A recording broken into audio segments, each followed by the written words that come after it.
Is your iPhone losing battery overnight? You go to sleep with 80% battery and wake up with 40% or less.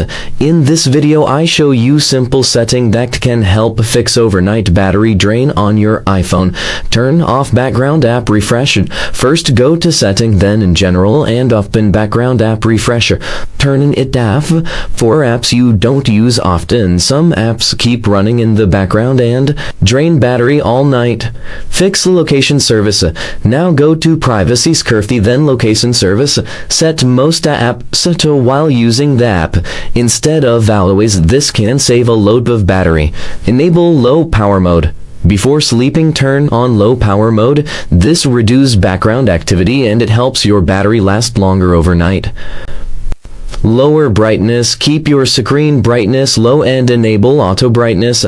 Also set auto lock to 30 seconds. Turn off unused feature. If you are not using Wi-Fi, Bluetooth, or mobile data at night, turn them off. This feature can slowly drain your battery. Update your iPhone. Make sure your iPhone is running the latest iOS version.